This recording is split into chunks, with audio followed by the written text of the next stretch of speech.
There was a company in Michigan who had to recall over 3,000 pre-rolls, I believe, and it was due to someone licking the pre-rolls, allegedly. So that is disgusting before COVID, right? It makes it even worse that this person was doing this during all of this COVID commotion. That, I don't know the company personally. I would bet that they don't get any kind of third-party verification.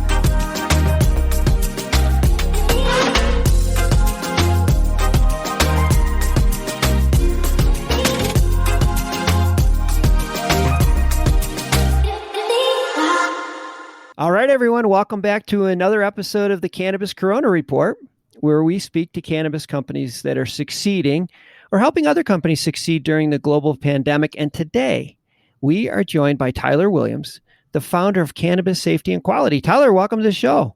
Yeah, thanks for having me. I'm excited. Today's conversation is something that we pretty much take for granted. When we go to the grocery store, we just assume or trust that all the food that we buy is going to be safe. I mean, when's the last time you thought, I sure hope this doesn't make me sick? You just don't think that. It's really pretty cool when you think about it, but making sure that the food we buy is safe, it just doesn't happen by accident. There's an enormous amount of work going on behind the scenes that gives us that peace of mind. And Tyler, you come to cannabis after years of experience working in food safety. So before we talk about cannabis, I want to talk a little bit about how we make sure the food we buy at grocery stores is safe and what happens when it's not. So let's just pick a product like, say, lettuce, which is always in the media. Tell us how you would help a lettuce producer ensure that their produce is safe. And then tell us what happens when things go wrong. Yeah, absolutely. So lettuce is a great example, and I'll probably reference that throughout our conversations that we have today. So you have the regulations and requirements that come from the government, right? And then you have these requirements from various different audit standards and industry standards and best practices. So together, those combine to really formulate all the different requirements that these companies have to meet. So with lettuce, for example, not only do they have to meet the state and local requirements as well as the federal FDA requirements and USDA requirements, but now if you want to sell your product to Walmart or Costco, well, now you have to get a third-party audit from a completely separate organization that's not even government affiliated. So you're kind of hit with these two essentially governing bodies that just are constantly monitoring your performance and ensuring that things like huge listeria recalls don't happen, right? You just assume that these companies would do it on their own, but there's a lot going on within their company that's easy to miss stuff. So that's probably why the extra layer of third-party protection makes a lot of sense. Now that we kind of have an idea of why protection is in place in our food, let's switch to cannabis. What did you see in the cannabis industry that prompted you to form Cannabis Safety and Quality? That's a great question. And I don't think there's one instance per se that really led me to say, okay, well, what if we took what we've been doing in the food industry forever and apply that to the cannabis industry? It was kind of multiple instances from sites coming to us as a food safety company and saying, hey, can you help us navigate through these regulations?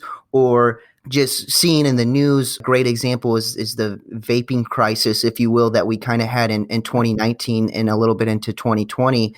And that wasn't even from the legal market, that's from the illicit market, but it had a huge impact on the legal market. And it's just all of those things combined really allowed me to see an opportunity to bring what we've been doing in the food industry, to bring what has been done in the dietary supplement and the pharmaceutical industries, and bring it over to the cannabis and put our own spin on it and say, okay, now we have a standard that is best fit for the cannabis industry from seed to sale. Mm-hmm. Yeah, clearly we see it. I just wasn't sure how somebody from the outside looking in saw that the cannabis industry needed some help. You mentioned the FDA. I got to say that right now, that's probably one of the more confusing aspects of the cannabis industry is what's the FDA's role?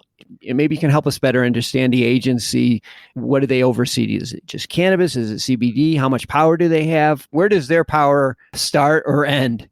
Right. So mainly their priority is all the food and beverage that's not covered under the USDA. They also are responsible for pharmaceutical, dietary supplements, medical devices, cosmetics, and then a couple other things as well. They're not really officially in charge of cannabis or even CBD at this point yet. We know that it's coming. We know that hopefully if we ever get to the point of federal legalization, that it will most likely be under the FDA. However, that being said, just taking the food industry as an example, the FDA doesn't have the budget or the resources to go to every single facility every year.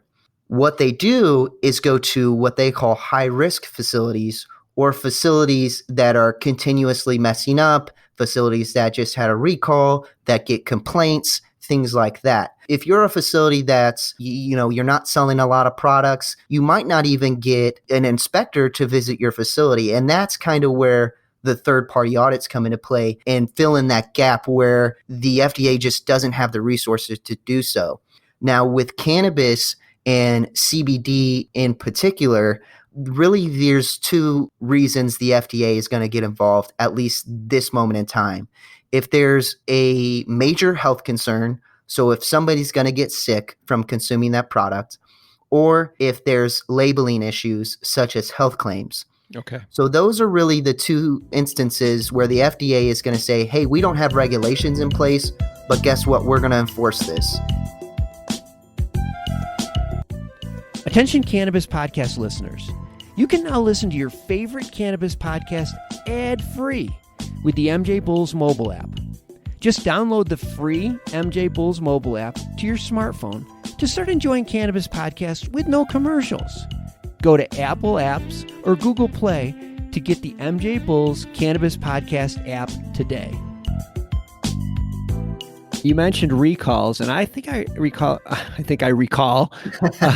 a story about a company in Michigan that had a recall in their pre-rolls. Do you know about that story? Oh, yes, I know it very well. So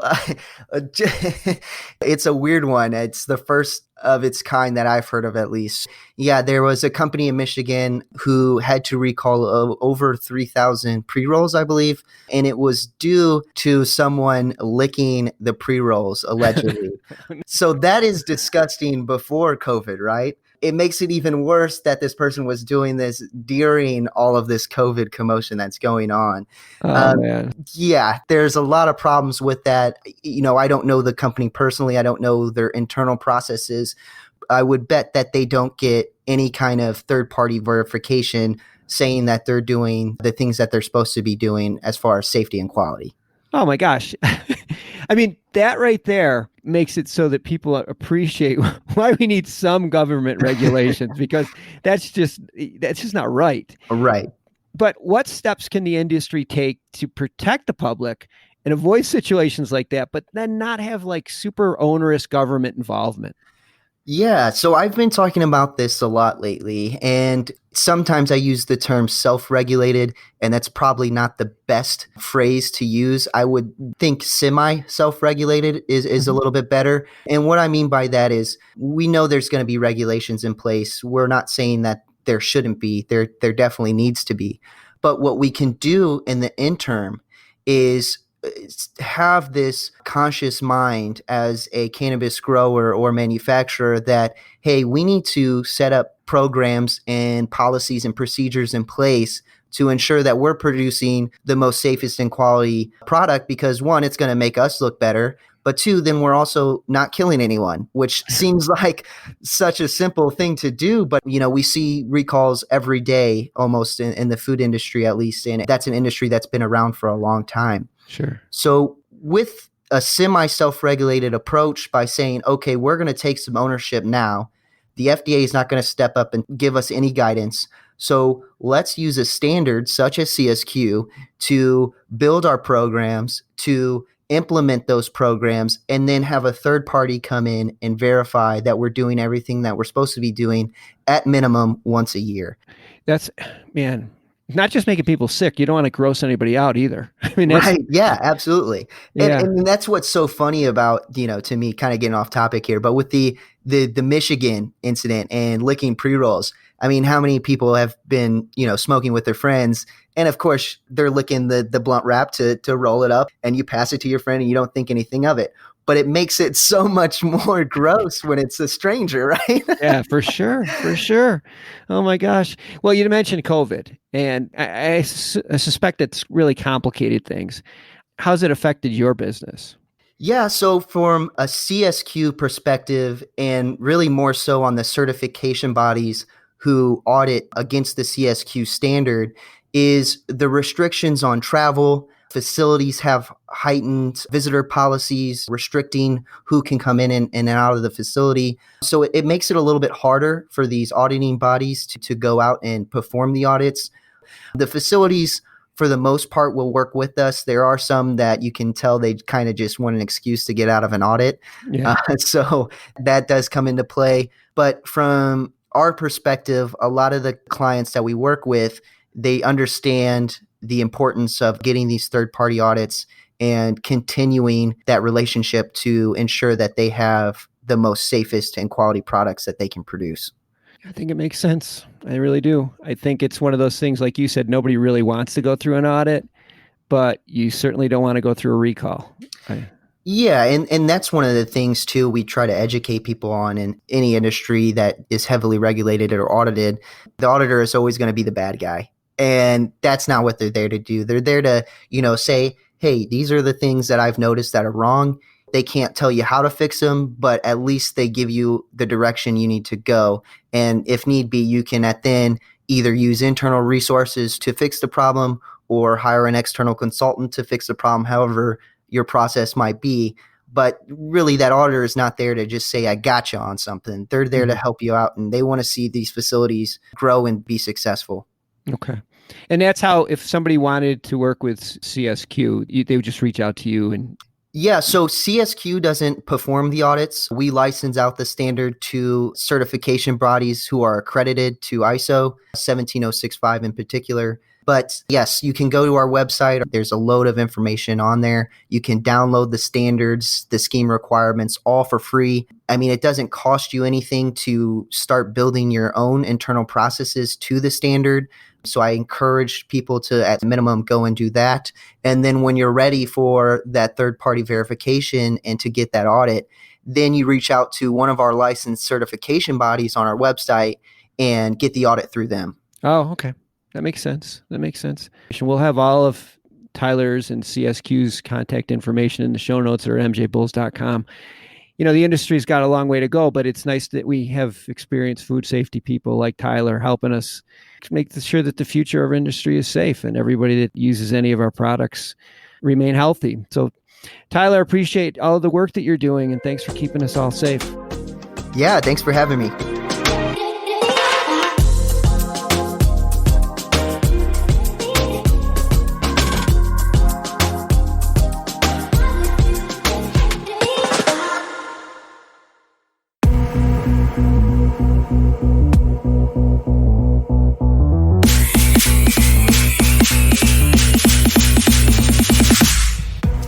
Hi, my name's Mark Rastelli. I'm the CEO of CanTrade.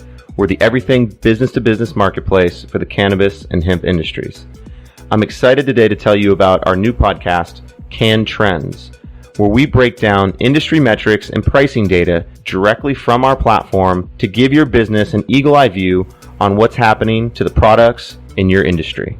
If you buy or sell bulk goods in the cannabis or hemp industry, our podcast is a must listen that you can use that week to direct your sales team, to understand where the industry is going, and even figure out what you want to plant next season. Tune in every week on Apple Podcasts, Spotify, or wherever you find your podcasts, and we'll give you an eagle-eye view and even a chance to land some new contract opportunities.